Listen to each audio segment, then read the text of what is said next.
Hello everyone on YouTube. I'm just doing a review of the Trak Racer Mark 5.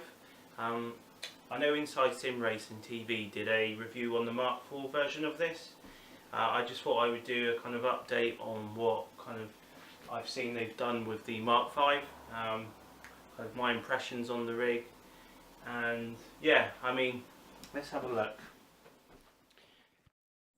Okay, so firstly looking at the pedal mount.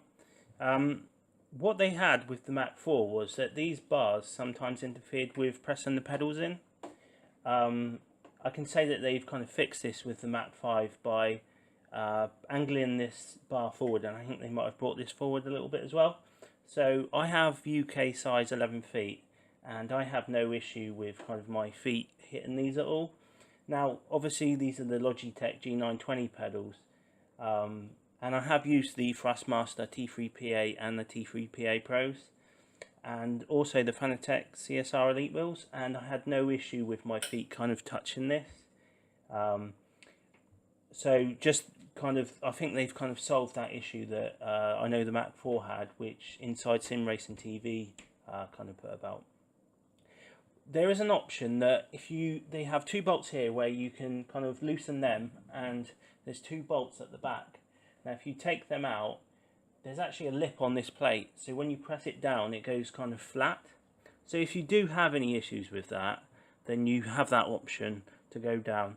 And also, you know, even if you don't have, which I'm pretty sure you wouldn't have any issue with that, but if you was to lower it down, maybe that's a preference you would like. But me personally, I like the way that they are at the minute, so that's why I have it kind of set up like that. Okay, so looking at the monitor stand that is actually included, it's a single monitor that it holds, and it's fixed to the actual cockpit. I was worried that it might shake a little bit, especially because I've put the Oculus Rift sensor on top. I was concerned, when I'm driving, that the sensor would move and it would cause kind of issues with the Rift, kind of losing tracking and stuff. But I've got to say, there's no kind of issue with that. And I don't know if you can see here, there's probably about 4 inches, kind of, I would say around that, adjustability up and down that you can do with this monitor. There's also on the back, there's quite a lot of different holes for kind of TVs, monitors. And I could have also moved this monitor, just looking at it, probably about 5 inches up again. So all in all, you have maybe kind of 10 inches, maybe 9-10 inches there, kind of movement up and down. So there's quite a lot of adjustability with that. You can also swivel it round if you undo a nut which is here. So if you want to watch TV or something like that, and you're sat somewhere else, that's also an option. So I think this is actually really good, especially if you want it for kind of small space and you haven't got room for kind of a separate stand, which I will say now you can from Trak Racer. I've seen that you can get the single monitor and a triple monitor stand, what separates it from the cockpit if that's kind of what you'd like to do. But I think this is a really good option, and especially because it comes with the Trak Racer.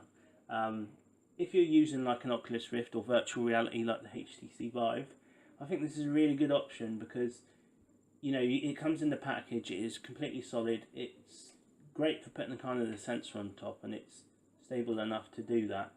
So yeah. Lastly, there is a console tray on the back. I think this is a really nice feature. I don't actually have a console, I just PC game, but I think that's a really good option, and it kind of makes it look tidy again because it's hid behind the TV or the monitor. Okay, so if we next look at the wheel plate, I've got the Logitech G920 on there at the minute, which, it fits on there, it bolts on perfectly, and I have tried the Thrustmaster T300, which fits on there perfectly as well. There's no kind of issue with that. That was my friend's that I was using. So what I really like about this, again, it's really stable, which I'm not surprised. I think because of the 2-inch pipe steel that is used in this, gives it that great look, and it also is really solid. But just a little bit about the adjustability with this. There's kind of 4 bolts. There's 2 bolts at the bottom and 2 bolts at the top, and what this allows is the base plate to kind of go down and up from adjusting this, and also on the top you can kind of angle it so you can get it just to your liking, the right height for you, the kind of right angle for you, which I think is really nice. And when I'm kind of moving the whole cockpit, I mean I put quite a lot of force on that, there's not much movement at all, kind of side to side, kind of up and down. There's a tiniest little movement, and I'm being quite picky here. There's just that tiny little bit of movement, but I mean it's not much at all. And I have owned the GT Omega Pro cockpit before, and I would say this is more solid than that. But so just a bit of a comparison there, but just make you kind of aware. Yeah, it's solid. And one of the really nice features here is the wires that all come kind of from your bases and your pedals, all can go down this pipe here. So there's a hole here, and the cables they run kind of all the way down this pipe here, and they come underneath the pedal plate to give you a really nice clean look. The actual seat here, now this is one of my cons actually with the rig, is when I first got this, the chair, okay, I mean it looks great, and I don't know if you can see I've got the GT Omega kind of pillow here and the lumbar support, which I'll explain a bit more why I kind of done that. So first, you can kind of pull this backwards and forwards, and it's actually really easy and very smooth to do. But what I would say about this seat, and this is just my kind of personal preference, was I found it quite uncomfortable. It was fine for kind of short races, kind of like a 30-minute race, that was fine, but if you're sat in it for a few hours or something, I found it become a bit uncomfortable. A little bit kind of down here, it could maybe do with being a bit thicker. These, I wasn't sure whether I liked them at first, because this comes with the seat. But again, I think it depends on your size, kind of your personal preference, but I decided I did like them in there. But what I've done to make it better is, it's a bit of a kind of bodge here, but I've put a pillow under there just to give it a bit more cushion. And with the lumbar support, and also kind of the, the headrest up there, it's really comfortable now. And there's no kind of issue with the actual seat, but I just wanted a bit more comfort for kind of them longer races that I do. So I don't know, maybe I'll kind of talk to Trak Racer and see maybe in the future one they would do something with that. Now there is down here on the actual chair, I don't know if you can see, but there's 3 different holes at the front here, and there's 4 different holes on the back. So what this means is you can raise the chair up to your kind of liking, up and down, and you can also angle it by putting them in different holes. So you can adjust the seat quite a lot. The actual chair doesn't move itself, it's a solid chair, so it's really solid, so it doesn't move once it's in place, which I think is important, especially because I said like the pedal plate is so solid and the chair is so solid. You're consistent on the braking and everything, and the acceleration is spot on. It just doesn't move, where as I've had kind of with a wheel stand, say, or even the GT Omega, there was a little bit of flex I found, and I'm being really picky again, but I can be more consistent with this rig because of this. So I think that's, as much as I said about the comfortability of the chair, the actual kind of solidness of it and kind of the adjustability of it, I think is really good. And there's also a slider, and this slider is really smooth. You can go forwards and backwards, if you want to get in or out, which really isn't an issue actually, because it's quite open there. But I think all in all, I think it's good. If you can get the the extra supports, or maybe you wouldn't even need it, but for me, I think the extra support, the lumbar support and the headrest, just finishes it off really nicely.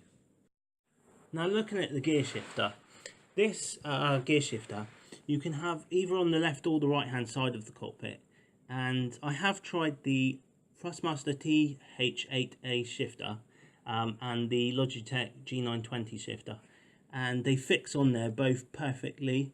You know, they've got holes already pre-drilled in that you can kind of just put on, and that's great. Now, as for adjustability, I don't know if you can see from here, you get a section here so you can make the shifter plate higher. You can take this part out, so the shifter plate would be about here.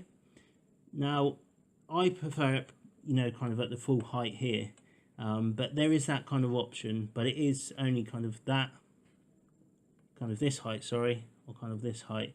So yeah, I mean, there could be more adjustability, but I mean, that's good for me. You know, I like this height.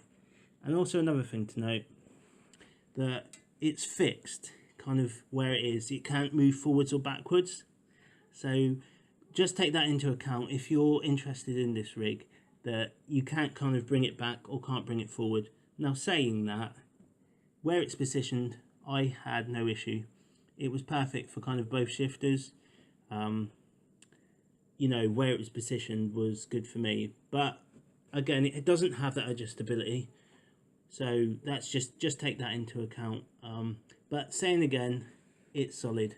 It doesn't move. It's really, really solid. And the whole kind of rig is the same, really. It's just solid. Yeah. And I don't know, I'll try and raise this up. Try not to shake it too much. Sorry if I do. But I did kind of a mod on this because I wanted to put a kind of a fan on top. Because I get a bit hot in the Oculus Rift, I wanted it to kind of cool me down. And I've also got the wireless keyboard. So what I've done is I just had part of my desktop and screwed it to the shifter plate. And what this done, you know, I can just easily access it.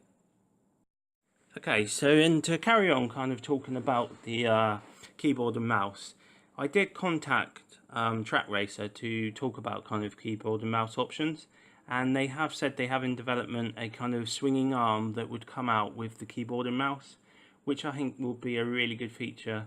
So I could kind of do away with kind of this and have a swinging arm, so if I wanted to do any kind of different gaming, then you could swing it round, you know, maybe do a first person shooter or something like that.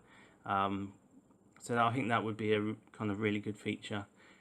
There's also, I've heard kind of speaker mounts that you'll be able to put on the actual rig, which I haven't put my speakers on there yet, but I do intend to put my kind of 7.1 surround system on this, hopefully when the kind of in the near future should I say, when they bring out the speaker mounts. So that would be a really good feature, I think. And I'm pretty sure Trak sell these worldwide. I'm actually in the UK here, and they have a UK website, which is Trak, well, www.trakracer.co.uk. So you can kind of see prices on there. And actually, they have, I think, an Australian distributor and an American one, if I'm correct. But I think they do ship worldwide, but maybe that would be something you would contact them about.